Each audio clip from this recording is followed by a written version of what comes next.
Good evening, everyone, dear Hertie School students who started their term this morning, Hertie faculty, all our guests who are with us in this room, and some who are also watching us live. We're live streaming this evening, so welcome to the Hertie School of Governance. My name is Başak Çalı. I'm a professor of international law at Hertie School of Governance, and I'm really delighted to give a few words of welcome to our speakers today. We're gathered today here to listen to a lecture that will be delivered by Mark Lowcock, and he is Undersecretary General for Humanitarian Affairs and Emergency Relief Coordinator. He also leads the United Nations Office for the Coordination of Humanitarian Affairs, otherwise known as OCHA. So a really warm words of welcome from us, and welcome back, as we know that you've been here in 2013. So we're very delighted to welcome you back here today. The title of Mark Lowcock's lecture today is very intriguing for me, obviously, as a professor of international law. And I'm delighted that it starts by saying, "Wars have laws." And then he goes on to say how to get more people comply with them to reduce humanitarian suffering. So the title really corresponds to the two ultimate challenges of international humanitarian law and humanitarian assistance. One on the one side is that we have very developed bodies of international law, in particular since the 1949 Geneva Conventions. And on the other hand, we have this continuing massive gap in compliance with international humanitarian law and principles. The problem is nothing new, but it is a persistent problem, and the scale of it is also quite significant in the light of contemporary conflicts. So this talk is a special one. It marks 50 years of humanitarian assistance at the German Federal Foreign Office. So we're delighted to welcome quite a lot of the members of the German Federal Foreign Office here. It's wonderful to have you today with us. And of course, the 1949 Geneva Conventions are just shy of 70 years. They're going to be 70 years old next year. So this is also, I think, a really timely two occasions in a way to be able to discuss these issues with you. Now, warfare today is very different than it was 50 years ago. And when it was, 70 years ago, there are quite a lot of new problems in this field.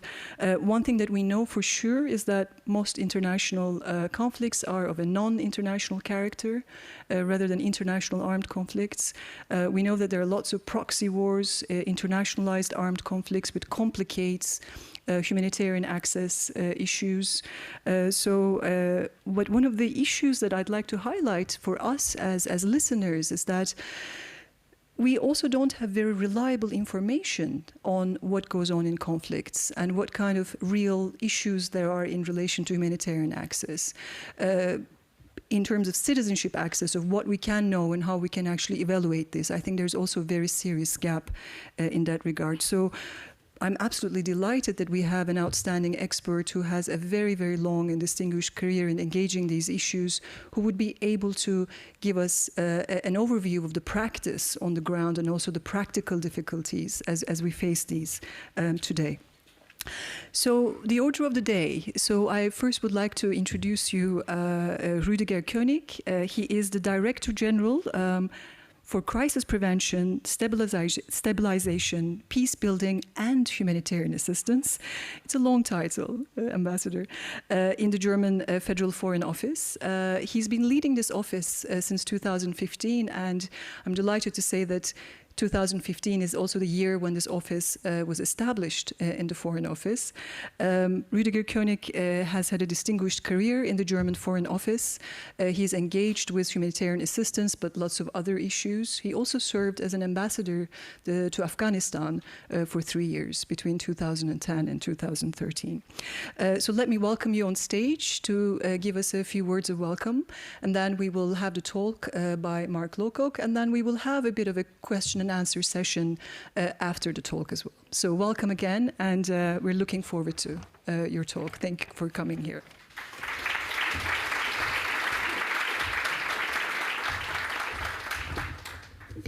Well, thank you very much, Professor Çalı. Dear Mark, Excellencies, ladies and gentlemen in the audience. and a warm welcome to those of you who are joining us online through the webcast. The German Federal Foreign Office is pleased to welcome you to this lecture on the occasion of its anniversary of 50 years of humanitarian assistance in the German Federal Foreign Office. Humanitarian assistance is a central element of German foreign policy. It is an expression of the solidarity of German people, the German parliament, and the German government with the millions of people around the globe that are in dire need of assistance and protection because of conflicts, natural disasters, pandemics, and all kinds of complex emergencies. It is an expression of our readiness to share the responsibility for saving the lives, alleviating the suffering, and preserving the human dignity of those who depend on humanitarian assistance and protection. Germany, for many years, has been a strong supporter of the UN-coordinated international humanitarian system, and in 2017 has become the second largest bilateral humanitarian donor worldwide. It is therefore a great privilege to welcome the UN Under-Secretary General for Humanitarian Assistance, Mark Lowcock, to Berlin. Mark has the incredibly challenging task of coordinating the world's international humanitarian responses and operations. He is heading the United Nations Office for the Coordination of Humanitarian Affairs, and at the same time, he is the Emergency Relief Coordinator, and thus responsible for the oversight of all emergencies requiring international humanitarian assistance. He's also the focal point for governmental, intergovernmental, and non-governmental relief activities. Pretty impressive. Having said this, we could not have asked for a more suitable speaker to share his thoughts on the important question of how do we get more people to comply with the laws of war, to reduce humanitarian suffering? A question which speaks to the heart of Germany's and many other countries' humanitarian efforts and deep concerns at once. The erosion of international humanitarian law and devaluation of humanitarian principles has reached unprecedented levels and is seriously hampering and oftentimes even hindering humanitarian assistance, putting civilians who are already most affected by conflicts and humanitarian and medical workers at worryingly high risk. Mark is going to share with us his perspectives on the acute challenges of our times in providing assistance to people in need, as well as his ideas and visions on what measures could be taken in order to promote adherence to international humanitarian law and to enhance access and ultimately the protection of civilians and delivery of humanitarian assistance. As you know, Germany will become a member of the UN Security Council as of 1st of January next year. Enhancing respect for international humanitarian law and space for principled humanitarian assistance will be high on our agenda. We are highly interested in substantive exchange with humanitarian organizations on this issue. I am confident that your speech tonight will give us a lot of food for thought and will help guide our thinking and preparations in this regard. So without further ado, Mark, the floor is yours. Thank you.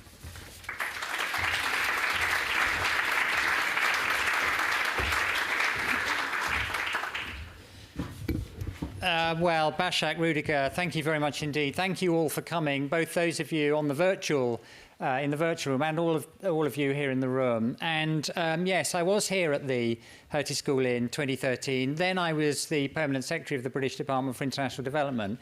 And we had a fascinating discussion that day on the role of development agencies in fragile and conflict-affected states. And my theme today builds on that. So thank you very much for having me back. And I want to say your commitment here at the Hertie School to high quality, interdisciplinary research and practical policy making and a truly global outlook is exactly the kind of approach we need if we're going to find solutions to the problems I'm going to be talking about. Specifically, I want to highlight how the behaviour of combatants in conflict is driving humanitarian needs globally and what we can do about it. Tomorrow, I will have the pleasure of participating in another event with Foreign Minister Heiko Maas to mark the 50th anniversary of Germany as a humanitarian donor. That is a powerful legacy.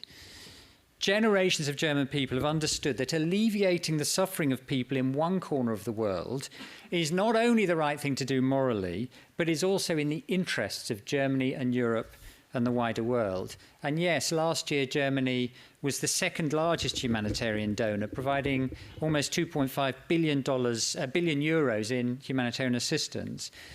But I want to emphasize it's not just about your financial generosity. No developed country has been more generous than you in recent times in hosting refugees. And crucially, beyond that, Germany is a real policy and thought leader in humanitarian affairs. This week, with Norway, you're convening here in Berlin a highly successful international conference on the Lake Chad Basin.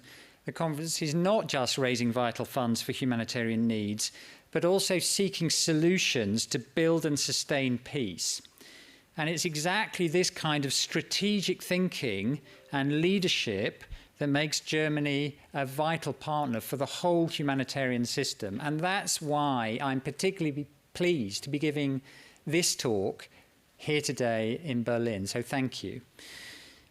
As the Emergency Relief Coordinator, supported by my brilliant and also German deputy, Ursula Müller, I want to say a heartfelt thank you for everything you, the German government, the German people and Germany's institutions do to support humanitarian action. It's almost exactly a year to the day since I started as the Emergency Relief Coordinator. Global humanitarian needs are at record levels. There's more than 130 million people today who need humanitarian assistance and protection. A few days ago, I was in Damascus for the second time this year. Syria is tragically the worst and most egregious example of the terrible problems humanitarian organizations are dealing with. We've seen a complete disregard for the laws of war. We've seen routine and systematic attacks on schools and hospitals, the use of siege and starvation as a weapon of war, rape and sexual abuse as a deliberate tactic, the re-emergence of the use of chemical weapons, the killing, kidnapping, harassment and intimidation of aid workers, and the theft of and looting of humanitarian supplies. I could go on, and Syria is sadly not the only example. Over the past year, I've been to the scene of most of the world's biggest humanitarian catastrophes. And in most of them, the fundamental thing we need to change is the way belligerents behave in conflict. Unless we, as the international community, focus our energies on confronting this issue, we're going to see humanitarian needs balloon out of control. So I want to start by placing the current challenges we face in historical context. I then want to talk about how modern conflict is changing and the implications of these changes for humanitarian organizations. I will tell you why I think the laws of war still matter, and then discuss what we might do to get more combatants to comply with them. I also want to talk about accountability. And finally, about how humanitarian organizations can navigate this complex landscape. I'm not actually claiming to be an expert in everything I'm going to be talking about. And I am aware there are some actual experts in the room. And I hope that when we get into the discussion, you will correct some of my mistakes. Indeed, one of my main points is that the only way we can really address this problem is through a collective effort. And we should embrace the principles of the Hertie school and look through an interdisciplinary lens. Law, politics, economics, social psychology, anthropology, media studies, and military strategy are all relevant to this issue. First, then, some historical context. We should not delude ourselves that there was ever a golden age when everyone adhered to international humanitarian law. Throughout the whole of the 150,000 years of human history, our species is perhaps unsurpassed by any other organism in its purposeless violence against itself. Warring parties have forever deliberately or carelessly disregarded the distinction between combatants and civilians. The good news, though, is the world has seen a dramatic decline in violence and a reduction in the recorded number of direct victims of armed conflict over recent generations. Stephen Pinker has demonstrated conclusively, using data, that the world, in fact, is not falling apart around us as never before. He likens the popular view that the world is more violent today to the medieval belief that the earth is flat. It's simply wrong. In his words, as one becomes aware of the decline of violence, the world begins to look different. The past seems less innocent, the present less sinister. The share of people killed in wars is less than a quarter of what it was in the 1980s, and just half of 1% of the death toll during the Second World War. And this has certainly been my own experience over the past 30 years of working in development and humanitarian affairs. Countries that once seemed hopelessly war-torn are no longer in the headlines. Cambodia, Liberia, Sierra Leone, Rwanda, the Balkans, all face challenges, but they are now at peace and largely prospering. Of course, we're still beset with problems, but we need a balanced assessment of where we are if we're genuinely to move forward. Another of my favourite scholars, the late Hans Rosling, described the world as being like a premature baby in an incubator. The baby's getting better, breathing independently, maybe beginning to feed, but her situation is still critical. As Rosling explains, the state of the world is both bad and better and bad at the same time. So, in the words of one of my OCHA colleagues in Myanmar, we must guard against hopelessness. I recognise, of course, that this is scant solace to the remaining unlucky minority of people whose lives are being trashed in Yemen and Syria or South Sudan. But it is important that we remember that progress has been made because it reminds us that things can get better. The problem, though, is that in recent years, progress appears to have stalled. Because of the ways in which wars are fought in the 21st century, there are a number of specific challenges for us now as a humanitarian system. Firstly, today's wars last much longer than they used to, twice as long as they did in 1990.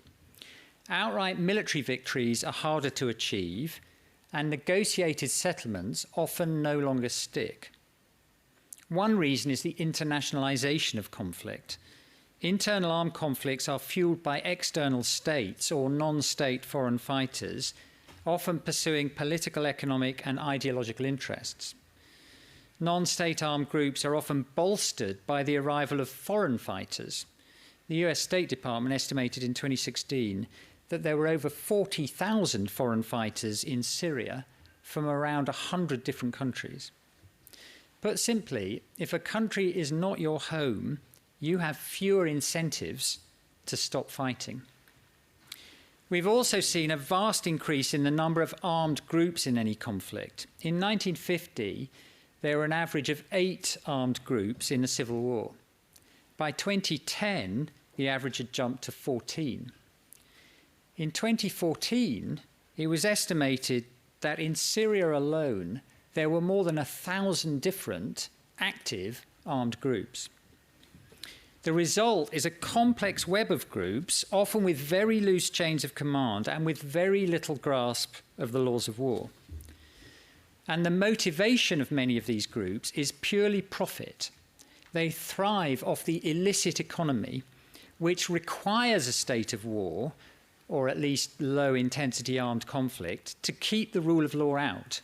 In other words, for some organised criminal groups, like drug cartels, chaos and conflict are required to sustain their business model.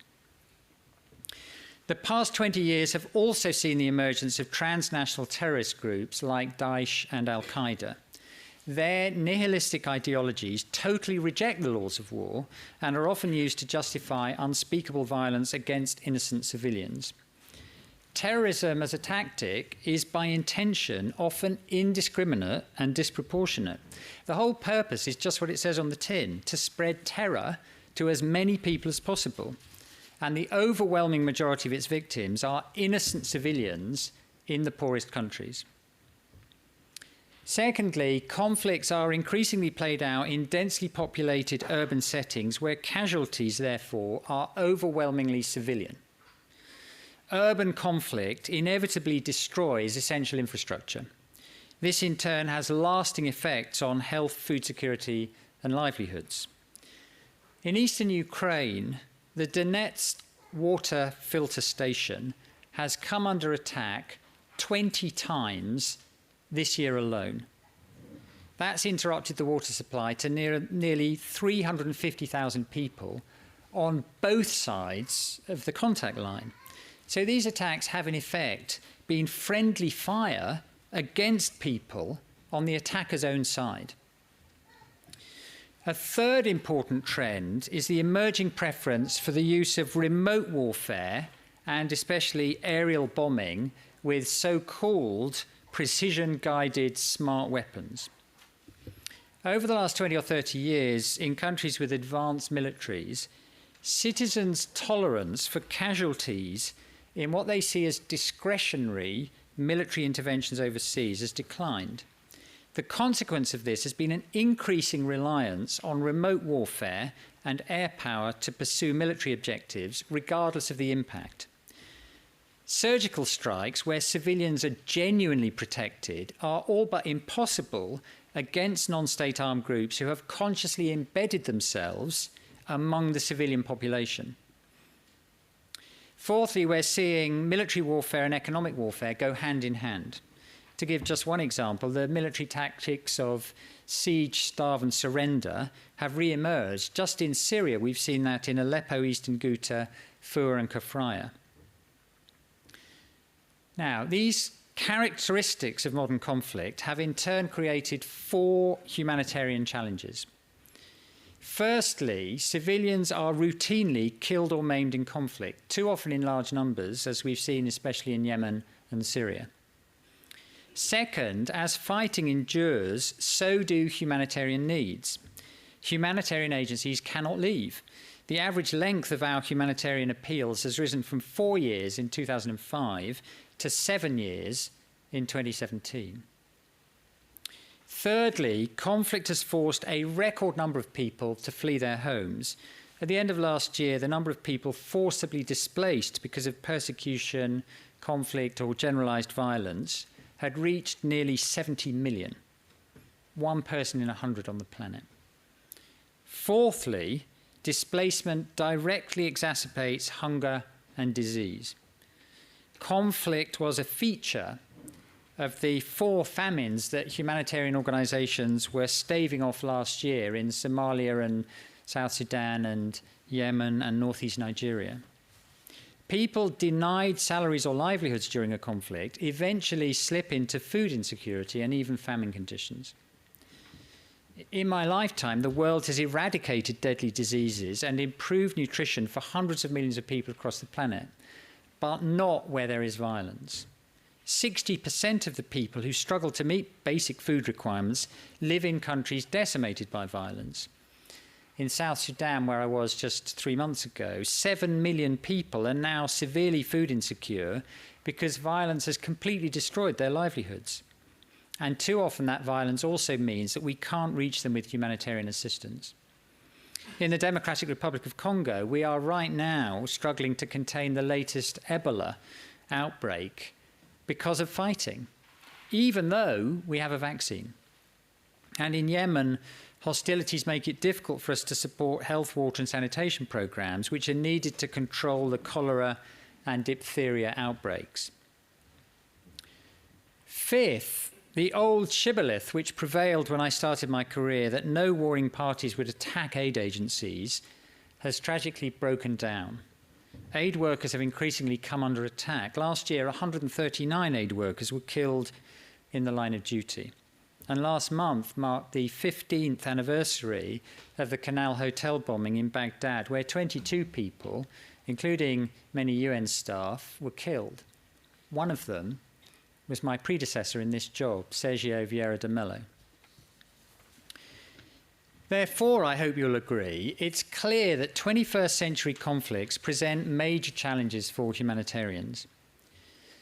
But before we consider how to reverse these trends, we need to ask a basic question. Why did states ever agree to laws of war in the first place? And are they still relevant in the 21st century? Rules of war have existed, at least informally and even if sporadically, for millennia. But contemporary international humanitarian law, or IHL, began to be universally codified in the 19th century. In 1863, in the wake of Henri Dunant's account of the Battle of Solferino between France and Austria, in which he described the death and suffering of thousands of wounded soldiers whose lives could have been saved if they'd received medical treatment, the first steps were taken towards establishing the International Committee of the Red Cross and the International Federation of the Red Cross and Red Crescent, and establishing the process to codify today's laws of war.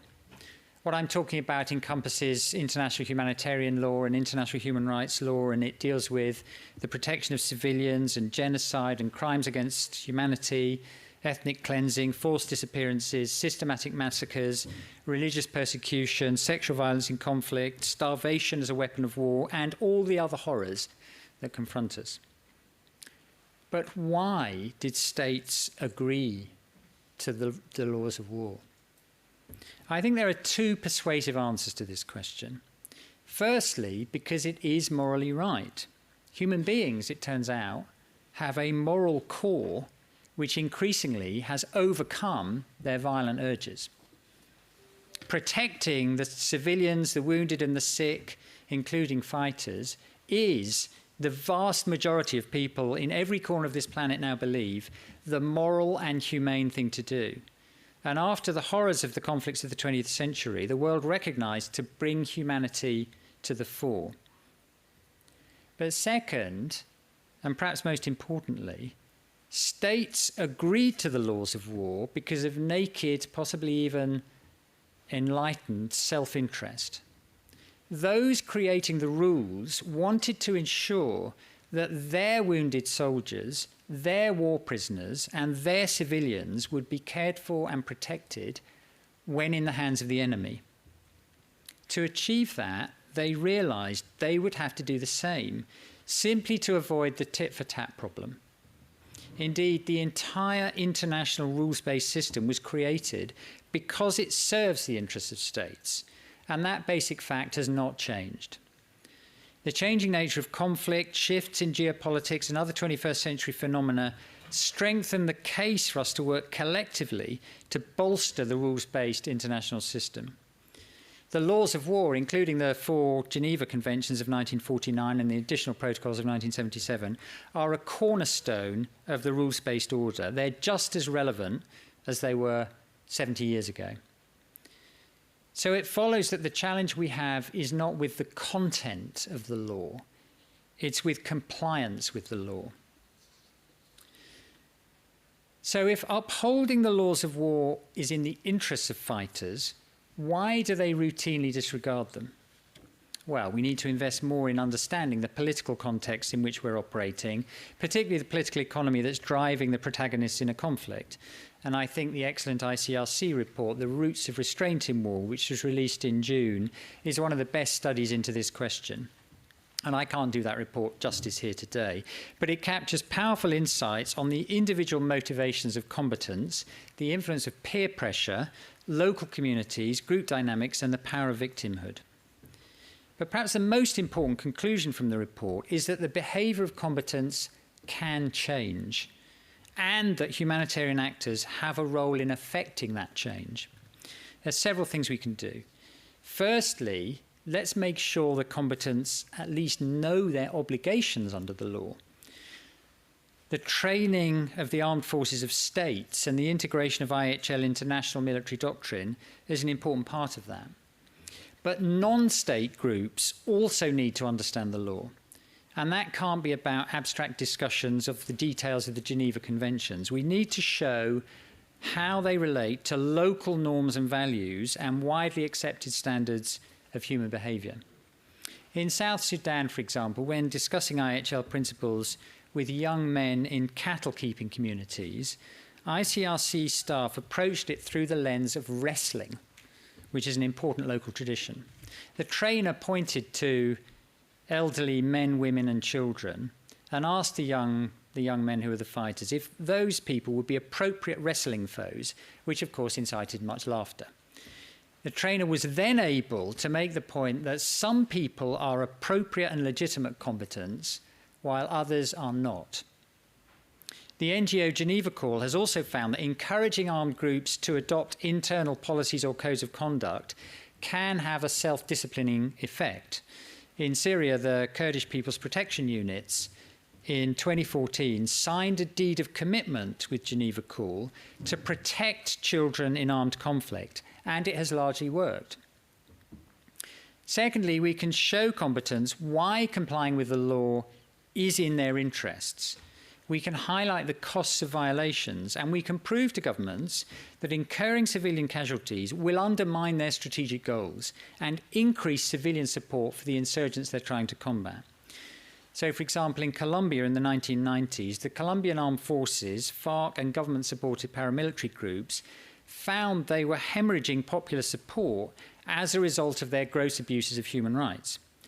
The government undertook reforms to improve its human rights compliance and accountability, and that had the effect of greatly bolstering its domestic and international legitimacy, which in turn helped improve security. Thirdly, effective civil-military coordination can help improve legal compliance. In the recent battle to retake eastern Mosul in Iraq from Daesh, effective engagement with the Iraqi authorities and coalition partners put civilian protection at the centre of the military operation, and that undoubtedly saved lives. Establishing and maintaining effective deconfliction mechanisms is also an important tool. For example, in Yemen, the deconfliction mechanism informs the Saudi-led coalition of the location of humanitarian premises and the movements of humanitarian staff and goods within and into Yemen. Deconfliction sites agreed by the coalition are then protected against bombing.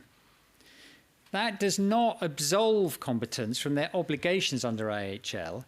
It helps them comply with those obligations, and it does help to minimize casualties, to protect vital infrastructure, and to deliver aid to people in need.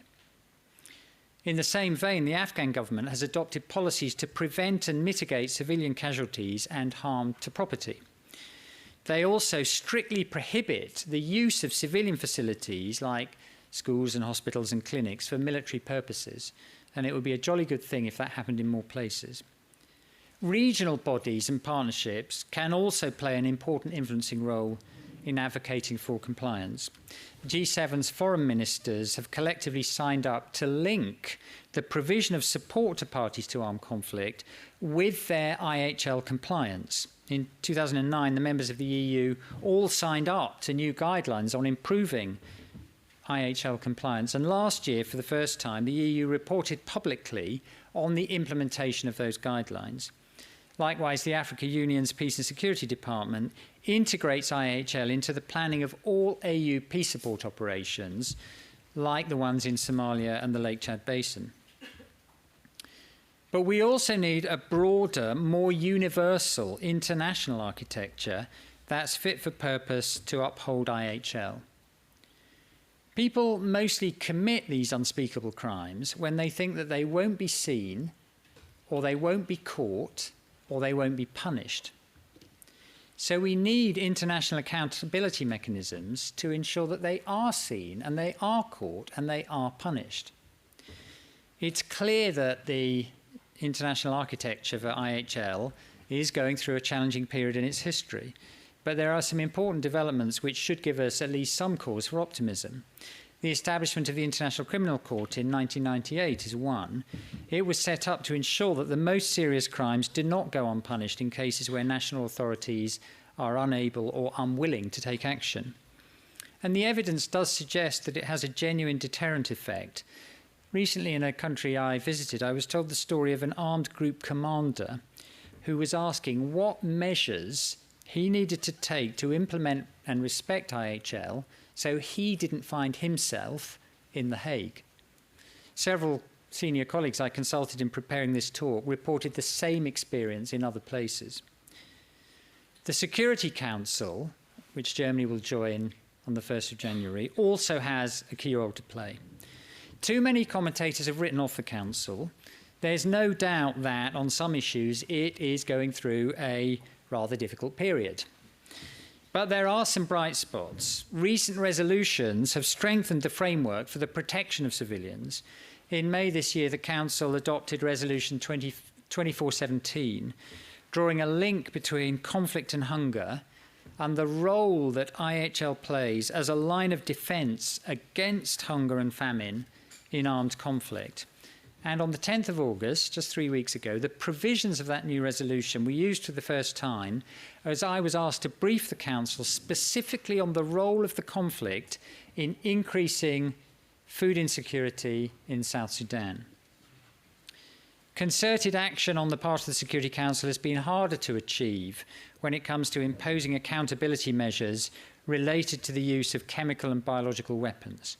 But I was pleased to see progress through the Organisation for the Prohibition of Chemical Weapons in June of this year, when a resolution was passed to create a mechanism to bring the perpetrators of chemical weapons attacks to justice and to identify them.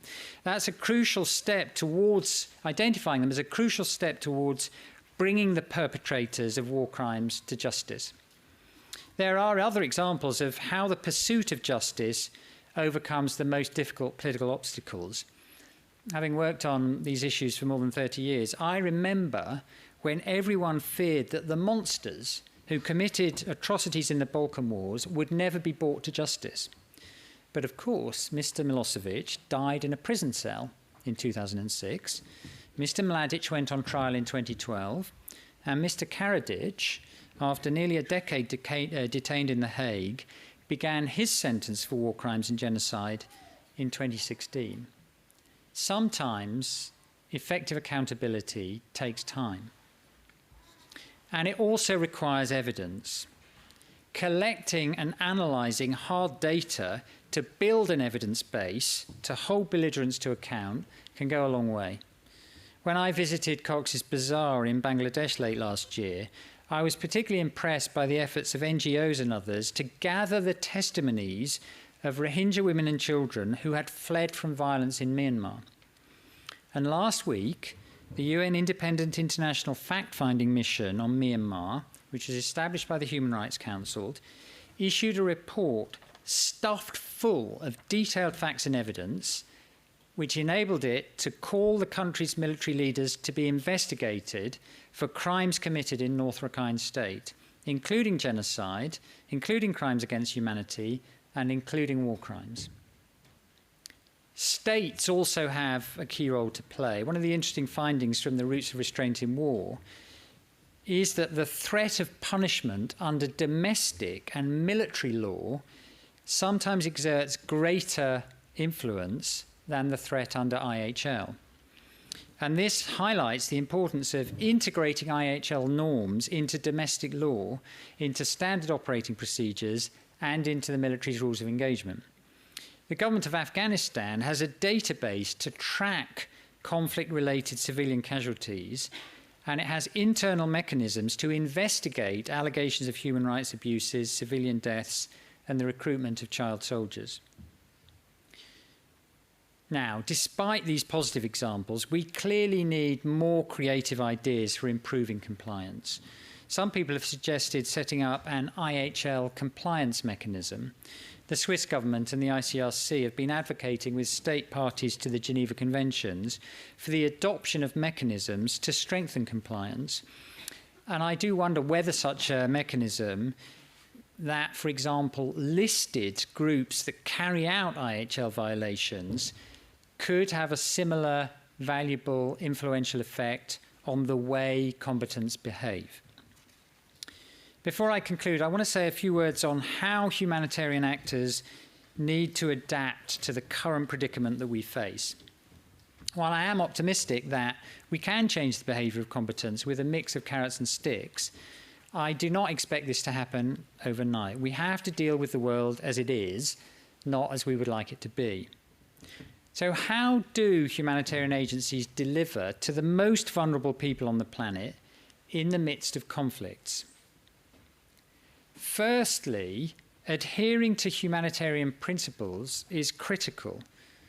While all sides of the conflict consistently try to politicise and to instrumentalise aid operations, we must always maintain our commitment to neutrality, impartiality, and independence. That is the origin of our legitimacy, and it helps build trust with the parties to a conflict. And trust is crucial.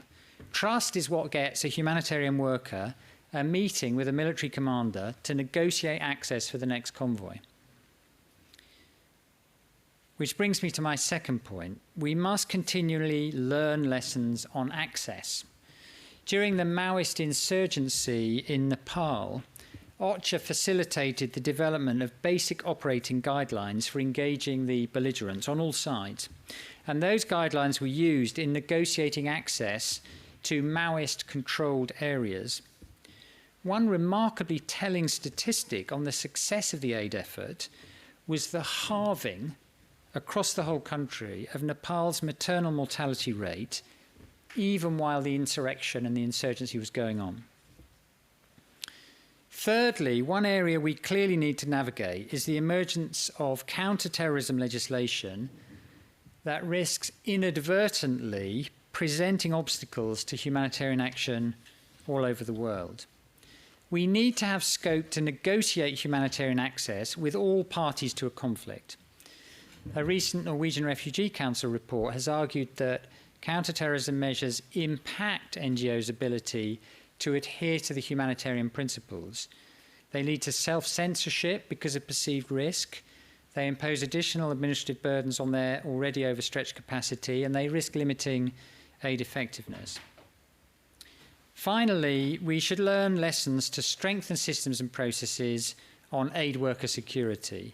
On South Sudan, we've seen that one of the most effective things we can do is engage the local community, elders and religious leaders, women's groups, youth representatives and others, who, if you engage them, can help secure aid workers, which in the last 3 months have included my own staff, who have been detained, effectively kidnapped, by parties to the conflict. As Bashak said earlier, this year we mark some important anniversaries. This year and next year we mark some important anniversaries. We have the 50th anniversary of Germany's role in humanitarian assistance. We have the 70th anniversary next year of the laws of war. This year is also the 25th anniversary of the Protection of Civilians General Assembly resolution, which gives all civilians the right to protection in conflict zones the world over, and which every single member state of the United Nations signed up to. Next year marks 20 years since the Security Council included protection of civilians on its agenda. And as I've already mentioned, last month marked the 15th anniversary of the Canal Hotel bombing, which was the catalyst for World Humanitarian Day and our #NotATarget campaign. We have seen progress and setbacks. It's time that states and non-state armed groups shift their lens to prioritise people's lives and not just narrowly military or political interests. Ultimately, belligerents do have a choice. They can pursue their cause, but if they do so with inhumane means, the likelihood is they will undermine that cause and merely perpetuate the cycle of violence for years to come. The things I've talked about are not all new. The St. Petersburg Declaration of 1868 laid out a philosophy for setting limits in war. As it said, the progress of civilization should have the effect of alleviating as much as possible the calamities of war And the only legitimate object which states should endeavour to accomplish during war is to weaken the military forces of the enemy. I think that still resonates today, but it's also still true that we have to keep working to make it a reality. Thank you very much indeed.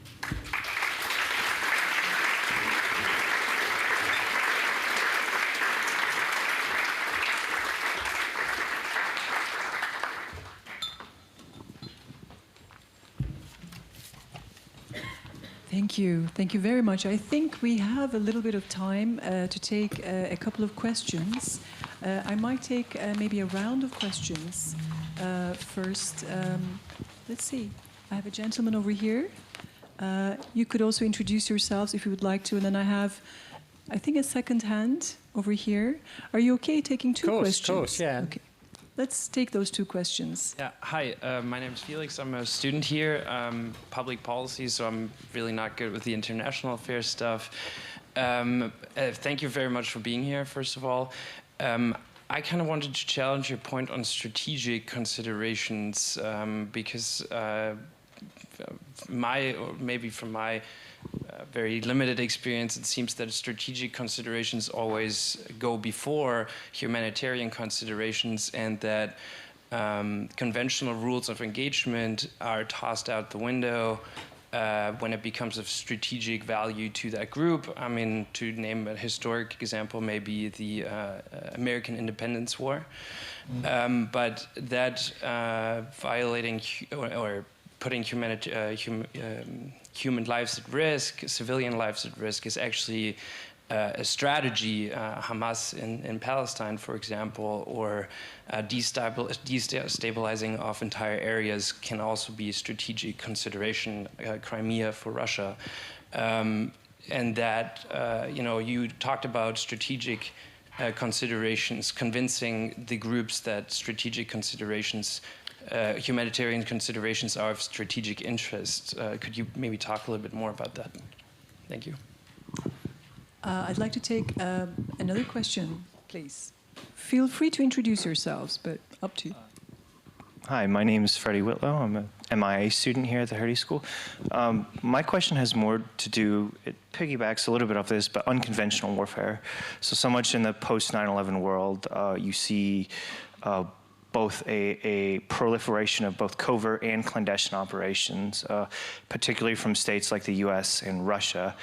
How do we implement mechanisms that have guidelines for that? Because so much of it is in the shadows, and so much of it, well, unfortunately even necessary, but exacerbates humanitarian. Perfect example being Yemen with a proxy war. But at the same time, recognizing the fact that it is unfortunately sometimes a necessary tool and even an indispensable one in today's world. How do you navigate that almost oxymoronic back and forth? Thank you. Over to you, Mark. It was a bad idea to offer to answer questions, wasn't it? These are very difficult questions that you've posed, and I don't have, the truth is, I don't have full answers to them. I think these are the kind of questions we need to explore more, and we need more research and exchange of views and ideas about it. I don't think, though, that it's right that strategic considerations always trump other considerations, regardless of other considerations. I mean, I really do commend to you Steven Pinker's book, The Better Angels of Our Nature and the Decline of Violence. I think it's very, very persuasive that a species that used to be as a matter of brain chemistry, almost violent by design, in the complete absence of rules, even laws, and in the complete absence of law and order, the changes that have happened over the millennia have changed underlying behaviour, I think.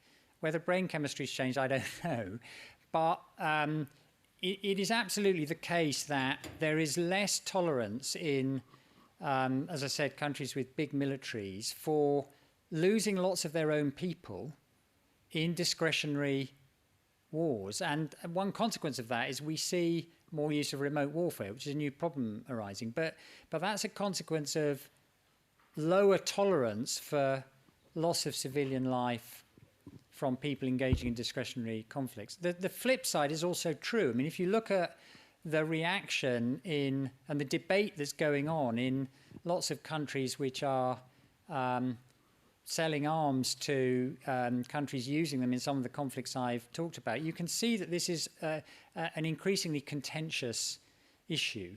So I do think that you can point to examples where strategic considerations do win out in the end. But I think if you take the long swing of human history, you see a different set of considerations that can also emerge. And the trick is for us to try to build more incentives in that direction and to deal with some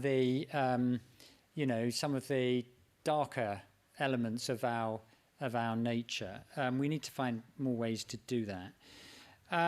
I think the use of unconventional warfare and the use of proxies and so on, that's a very legitimate consideration. And it was one of the examples I was giving of how conflict in the 21st century has got more complex. So I'm sort of in the same space as you there. And I think there's an unexplored issue that we need to find ways to get into better about how to deal with that. I think a central element of how to deal with it is to expose it more. I mean, I'm very interested in the backlash that appears to be going on to the way some states are alleged to be using new technology to influence public opinion in other places. It's very interesting how quickly that kind of thing was exposed and what a backlash it is attracting. And for every bad development, there are some reactions to it as well. Thank you. I think I have a few hands up around here. Let's take two more, and I'll start over here. Yes, please, and then I'll have two, and then another two after that. Thanks. Thank you very much. Per Byman, Norwegian Refugee Council, Germany. Sorry. So, Mark, you mentioned a very interesting thing about the impact of counterterrorism legislation on the delivery of humanitarian aid. And this is obviously something that concerns us quite a lot, working in a number of these contexts. Now, would you say it could even be said that national legislation to prevent financing to certain countries is in violation of IHL, giving assistance, humanitarian assistance, to those most in need? And if so, or even if not so, what can actually be done to combat this and to find ways of humanitarian assistance reaching out in these difficult areas? Thank you. I'll take one more, please.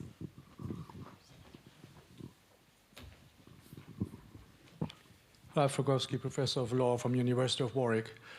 I want to ask you a question about this terrible attack on your organization. You mentioned the killing of your predecessor. And actually, I wanted to ask you to tell us a bit more about the assessment in your organization and the reaction to the attacks. You gave us some ideas that educating combatants is one strategy, and you sound very optimistic that there is something can be done. But there must have been more in your organization. There must have been more in terms of self-criticism as well. Maybe you can tell us a bit more if there's anything being discussed in your organization that something went wrong in the sense of being too naive or being not clear enough in being neutral, the neutrality principle you mentioned, or independence, and that your organization itself can be blamed to some extent for having done something wrong that led to attacks. Again, two terrific questions. Thank you very much. So on Per's question, of course, it was your report I was citing there. So due recognition to you. Let's be clear that there were very good reasons why various countries wanted to put onto their statute books counter-terrorism legislation and avoiding the flow of money to terrorist groups. There were very good reasons for that. The issue I was raising was whether there were some unintended consequences of it. So I not in my current job actually, but in my previous job, I was very engaged in trying to avoid that legislation preventing the flow of resources into Somalia to deal with particularly the 2011 famine and the 2017 famine, or to deal with all those risks. And the issue really is how we navigate that and how we get into a constructive dialogue with the executives in those countries which have put that kind of thing onto the statute book, so that it doesn't have counter effects to the ones they were intended, because they weren't intended to close down the aid operation. We need a discussion to avoid perverse outcomes of well-motivated activity, in other words. And I think, you know, in most of the countries I am familiar with which have put these laws onto the statute books, there's a willingness among officials to have that discussion in a constructive way. And you know, I welcome your report because it exposed the issue and it creates the space for us to discuss the issue more. I think you asked a great question, and of course there was enormous soul searching after Sergio was killed. I mean, it was that event in August 2003 was really the totemic moment in terms of changing the way in which the role of aid workers was perceived. That, you know, came roughly in the middle of my career. For the whole of the previous part of my career, it was just not done to go after the aid workers. Every now and then there'd be an ICRC colleague who would be, you know, temporarily kidnapped by some group in the bush and marched around the bush for a while and then released. But that attack, deliberate attack on the United Nations in Baghdad was, you know, it changed the rules of the game in a way that nobody had forecast. Of course, there's been enormous soul searching. I think a lot of the protocols and ways of operating and existence, indeed, of the UN Department for Safety and Security arose from that.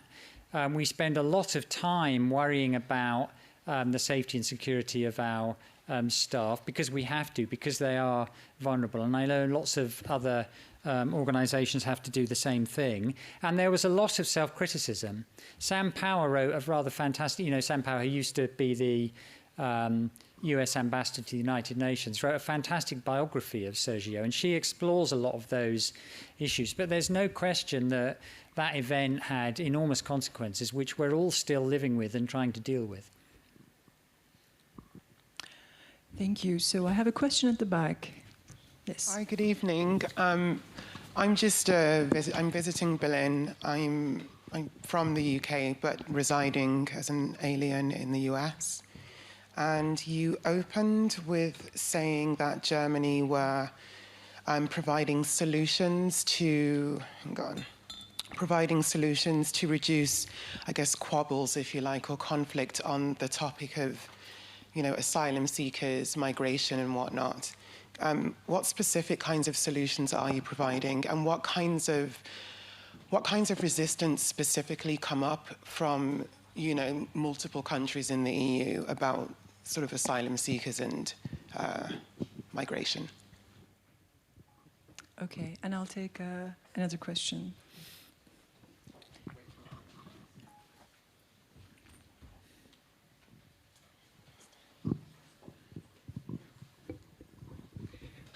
Hi, my name is Pierre Thielberger. I'm a professor of law at the Ruhr University in Bochum. Thanks very much for your talk, which I really enjoyed. And I particularly enjoyed the beginning when you reminded us actually of the successes that we've also seen and that the world is bad but better. And then, of course, you talked very quickly about the International Criminal Court and about international criminal law. And I remember very well from the 1990s and the 2000s that the International Criminal Court was really this beacon of hope. And then you mentioned a lot of successes from the ICTY, I guess, more than from the ICC when talking about those criminals. And of course, what you omitted kind of is the crisis that the International Criminal Court has also fallen into in recent years with the support of the African states that is kind of swindling and other crises as well. So my first question would be, and it's very short, what should the International Criminal Court do? I mean, you noted already, of course, that there is a deterrent effect, and I absolutely believe that it is. But how should the International Criminal Court in the current situation position itself in order to really help the compliance of international law? And the second point, very briefly, is one thing you omitted to mention is weapons exports. Because that is, in my view, also sometimes a bit forgotten that all those states, and I'm really not talking specifically about Germany, but really all those states who give a lot of humanitarian aid, at the same time still allow weapons exports into those countries, right? And isn't there something, if we talk about improving compliance with international humanitarian law, shouldn't that be something where we really need to see some change, and how could that look? Thank you. Thank you. Just to announce, I'll take one final round of questions. I think, and I have 2 hands already, so I'll, if it's quick, maybe 3, but we'll see. Yeah, do you take them now? That would be, do you want to take them now? Shall I take them? Sure. Okay, so I had a few hands on this side of the hall. We'll take those 3 questions, yes. Hello, my name is Rebecca, and I'm a student of Public Economics, Law and Politics at Leuphana University Lüneburg. And thanks for the invitation. A few colleagues probably touched the issue, but they probably didn't capture my thoughts entirely. So let me just bring it all out. So when you're citing countries, you cited Yemen and Syria. But then we know that these countries do not act independently. We know that there are war entrepreneurs behind these people, these countries. We know that these countries are fueling these wars. They are funding them billions of money, weapons, and these wars are going on. Is it probably that IHL has been defined narrowly, that these war entrepreneurs are actually escaping this, or institutions like The Hague are not doing their job very well? Because if you look at it, this is the other issue that we have in Africa. Our leaders are using this as an excuse, and they want to leave The Hague because they believe that countries like the USA are not being held accountable. So could that be the other problem, that The Hague has failed to act, or IHL itself has been narrowly defined, that it has led to violence like that? Thank you. I have my 2 final questions. I had one over here, yes. And yes, go ahead, please. Okay. Yeah, I'm also a student here at Hertie, and my question was, you seemed very optimistic to a certain extent that also normative incentives or considerations could inspire actions of groups in armed conflicts, but the feeling that I have is that normative considerations either work when there's a peer pressure effect in the international community, or when the actor in itself believes in those norms. And it seems to me that there is just very rampant moral relativism right now in the world, especially also in the Western community, on what constitutes morals, on which basis we should act, and also even that human rights itself in Germany also are seem to be debatable again. So how, when we are not even sure what our norms and values are, how can we expect anyone, especially in armed conflicts, to let themselves be inspired by those? Thank you, and I'll take one final question.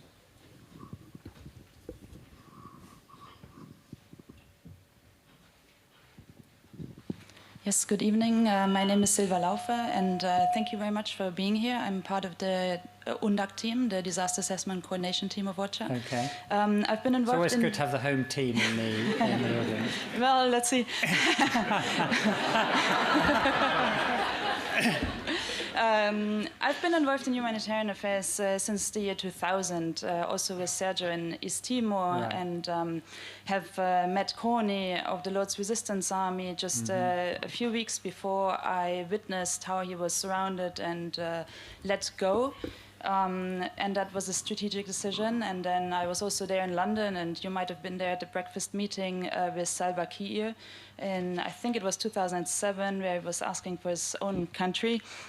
So witnessed quite a few events which then make you really understand that the whole humanitarian response needs to be what also a lot of countries have tried and organizations have tried, like a whole of government approach, or a one UN approach, and not just a humanitarian sphere approach. And I think it goes back to a little bit of the strategic question, that we have to do much more at fields to combine all the forces. And you spoke of the G7, you spoke of regional bodies, and I believe we have to put so much more energy into that aspect, and maybe you have some more ideas and comments on that. Thank you. So over to you, Mark. Okay, fantastic. Thank you very much again for terrific questions.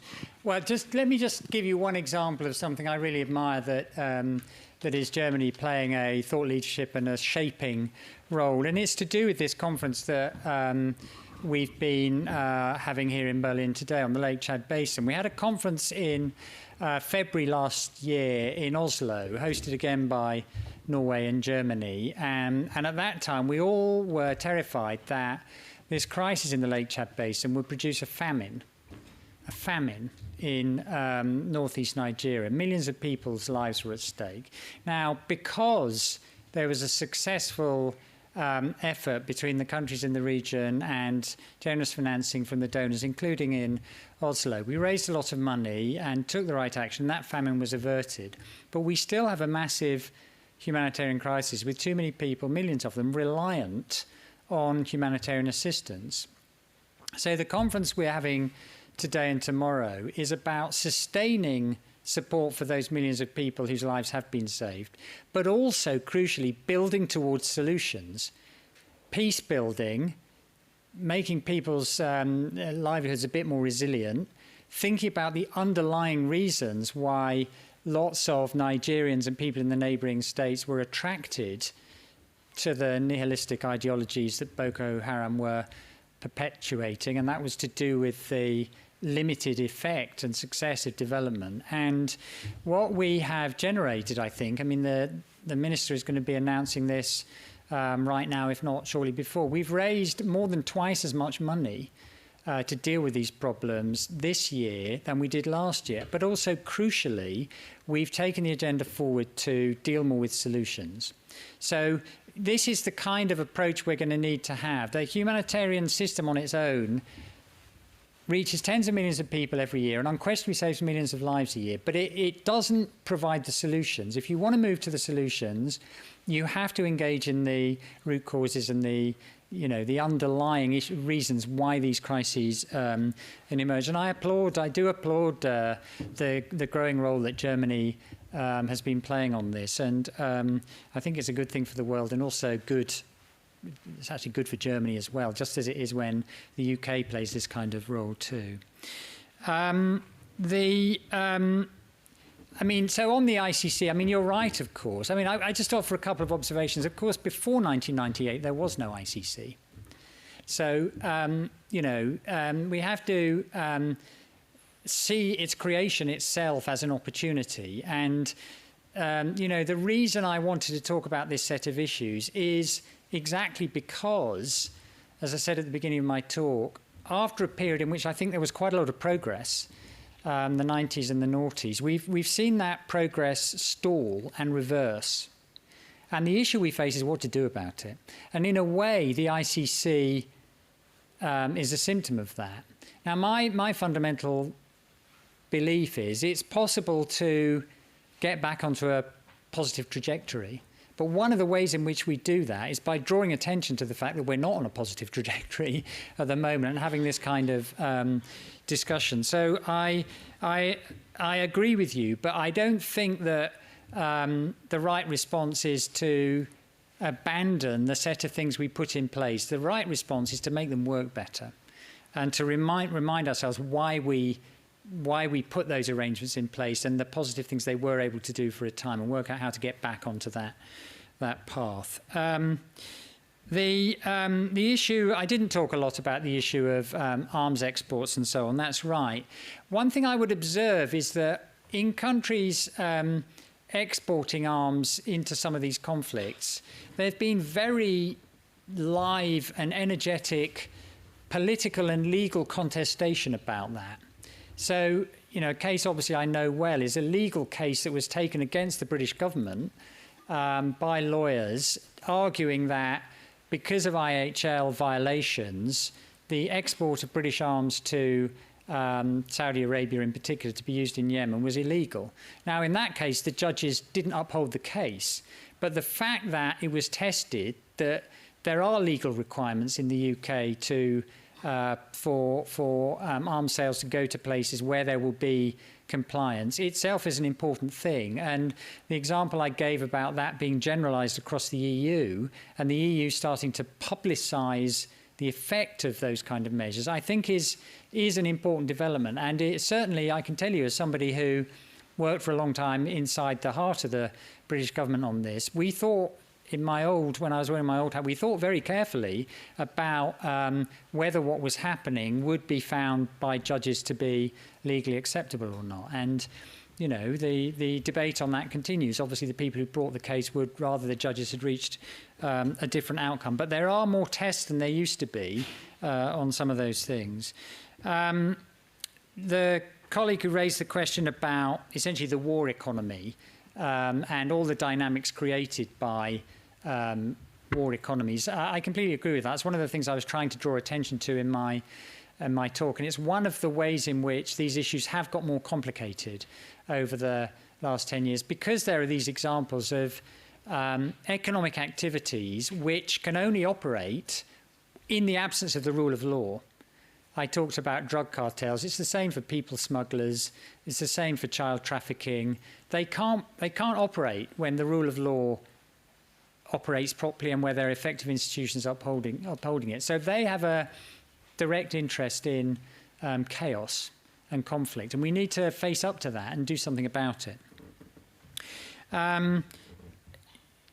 It is true that I am optimistic that there can be better compliance with some of the norms. I mean, I have to say, you'll have to forgive me for an optimistic mindset. If you deal with human misery the whole time, which I've been doing for more than 30 years, well, I'm afraid you don't do it for more than 30 years unless you feel that things can get better.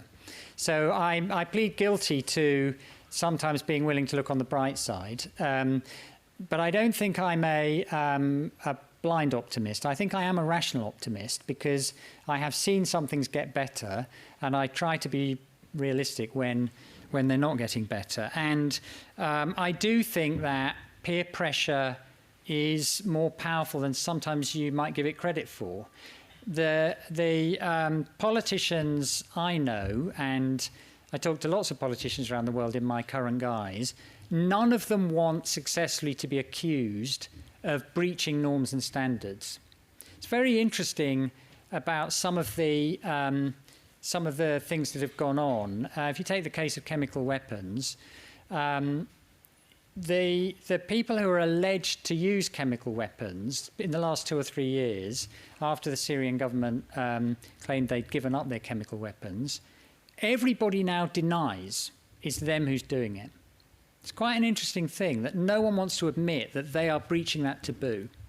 Now, of course, as we know, somebody is doing it, but it's at least a recognition that there are norms and standards that people want to pretend to live up to, that people want to feel they have to deny that it's them who's doing these things. And that's something I think there are ways to work with that.